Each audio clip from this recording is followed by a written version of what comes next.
Hi everyone, it's Aisha here, and in this episode of the My English Matters podcast, we'll explore the vocabulary, phrases, and cultural nuances of talking about time in English so that by the end of the episode, you'll know how to ask the time if you ever accidentally leave your watch or phone at home, and how to respond when someone else asks you the time. We'll start by understanding how to read a clock, both analog and digital.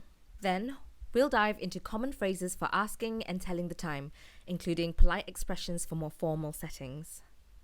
So let's not waste any more time. Let's start by understanding the different types of clocks you might encounter in your everyday life. First up, we have the classic analog clock. The analog clock is the one with hands that move around a circular face. And here we have the digital clock. It's the one that shows the time in numbers, like the clock on your microwave or your phone. So analog and digital clocks serve the same purpose, which is telling time, but they do it in slightly different ways. With an analog clock, you'll notice three main parts: the hour hand, the minute hand, and sometimes a second hand. So the hour hand is the shortest hand on the clock. It tells you the current hour. The minute hand is longer than the hour hand. It shows minutes and moves faster. If it's on the 12 and the hour hand is on the 3, then it's 3 o'clock. If it's on the 6, then that means it's 30 minutes past the hour. So sometimes on a clock, there's what is known as the second hand, which is the thinnest hand and it moves the quickest. Now the second hand counts seconds. Not all clocks have this hand, but when they do, it shows the exact second. Now let's take a look at digital clocks.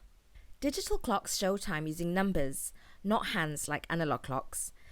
They're usually easy to read and can be in a 12-hour or 24-hour format. In the 12-hour format, the time is represented with numbers from 1 to 12. Sometimes AM is shown to denote the morning, and PM is shown to indicate afternoon or evening on the clock. For example, 9:30 AM is 9:30 in the morning, while 3:45 p.m. is 3:45 in the afternoon. In contrast, the 24-hour format displays time continuously from 0000 hours, that's midnight, to 2359, that's just before midnight. This format is often used in military time or international contexts, offering a precise representation of time without the need for AM and PM distinctions. Here are some more examples of how to express times in the 24-hour format. 1500 is pronounced as 1500 hours, indicating 3 p.m. in the 12-hour format. 8:30 is pronounced as 0830 hours, indicating 8:30 a.m. in the 12-hour format. And 2015 is pronounced as 2015 hours, signifying 8:15 p.m. in the 12-hour format. So telling the time using the 24-hour format like this is mostly applicable in military, aviation, healthcare, and international contexts where precision and standardized timekeeping are crucial. In everyday conversation, you'll mostly encounter and use the 12-hour format with AM and PM, but it's valuable to be comfortable with both systems for effective communication. Now let's talk more about how to tell the time. So imagine you're looking at a clock, whether it's an analog clock with hands or a digital display. These following phrases are your key to conveying time effectively. When the minute hand points at 12, it's the top of the hour and we say o'clock. So when you see the hour hand pointing at 1 and the minute hand at 12, you say it's 1 o'clock. If the minute hand points at 12 and the hour hand points at 2, then you say it's 2 o'clock, and so on and so forth. Now, this is where it gets a little bit more complex. Imagine a round clock cut in half and then into quarters. This will help you understand the vocabulary for expressing time. So, when the minute hand is anywhere on the right side of the clock, you say it's past the hour. When it's on the left side of the clock, you say it's to the next hour. Let me explain this in more detail. When the minute hand is at 1 and the hour hand is at 1, the clock is showing you that it's 5 minutes past 1 o'clock. So you say it's 1:05. When the minute hand is at 2 and the hour hand is at 1, the clock is showing you that it's 10 minutes past 1 o'clock. So you say it's 10 past 1. Now here's where it gets a little different. When the minute hand is at 3, it's quarter past the hour. So in this example, when the hour hand points at 1 and the minute hand is at 3, it's quarter past 1. Moving on, when the minute hand is at 4 and the hour hand is at 1, the clock is showing you that it's 20 minutes past 1 o'clock. So you say it's 20 past 1. When the minute hand is at 5 and the hour hand is at 1, the clock is showing you that it's 25 minutes past 1 o'clock. So you say it's 25 past 1. When the minute hand is at 6, it's half past the hour. So if the minute hand is at 6 and your hour hand is at 1, it's half past 1. Now, after the minute hand passes the number 6, we replace the word past with the word to, as we express how many minutes it is to the next hour. For example, when the minute hand is at 7 and the hour hand points at 1, we say it's 25 to 2, meaning it's 25 minutes to 2 o'clock.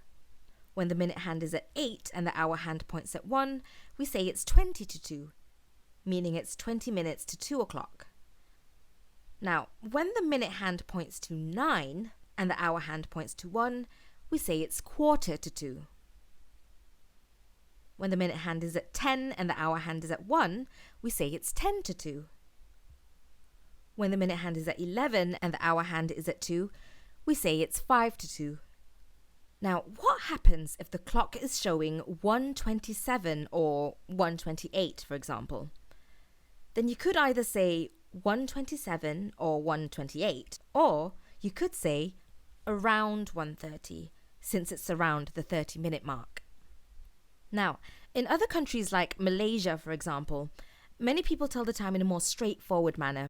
For example, if the hour hand is at 1 and the minute hand is at 25, we say it's 1:25. It's 3:30. It's 4:46. Now let's talk about the use of it is and at.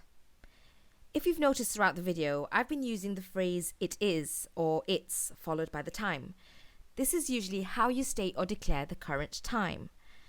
It's 4:46. This way of expressing time is typically used to answer the question, what time is it? However, at is used to refer to a specific point when an event or activity occurs. We usually use at when making plans. For example, the meeting is at 4 o'clock. Let's go for lunch at 1. I'll see you at home at 9:30 p.m. So what does AM and PM actually mean? AM stands for ante-meridiem in Latin, which translates to before noon in English. It's used to refer to the time between midnight, 12 a.m., and noon, 11:59 a.m. For example, 9:30 a.m. is 9 hours and 30 minutes after midnight, or 9:30 in the morning. PM, on the other hand, stands for post-meridiem in Latin, which translates to afternoon in English. It's used to refer to the time between noon, 12 p.m., and midnight, 11:59 p.m. For example, 3:45 p.m. is 3 hours and 45 minutes after noon, or 3:45 in the afternoon. Another way to distinguish whether it's, for example, 11 a.m. or 11 p.m. is to say 11 in the morning or 11 at night. Now let's talk about more divisions of time. The divisions of time into morning, noon, afternoon, evening and night can vary somewhat depending on cultural and regional differences, but here's a general guideline. Morning. Typically, morning is considered to be from approximately 6 a.m. to 11:59 a.m. It's the time after sunrise until just before noon.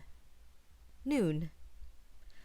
Noon specifically refers to 12 p.m., which is the midpoint of the day.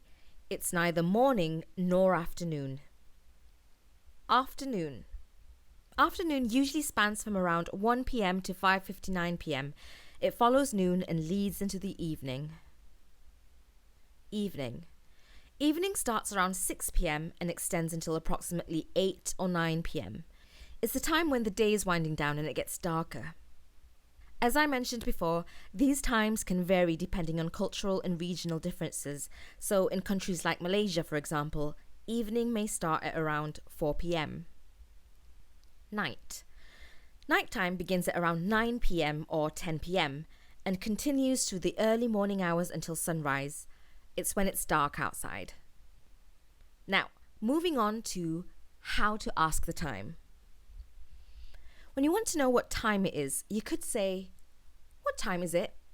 Or, "Do you have the time?"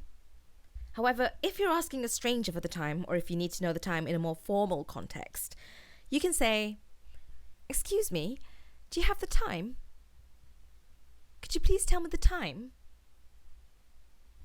Remember, politeness goes a long way in English conversations, whether you're asking for the time or engaging in any other interaction.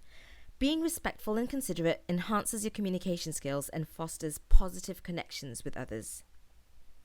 So there you have it. We've just looked at how to tell and ask for the time, discussed what AM and PM stand for, and explored the different parts of the day.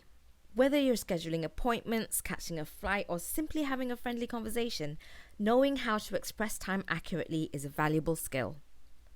So thanks for joining me today. If you found this video helpful, please like, share, and subscribe for more tips and lessons. I'll see you next time.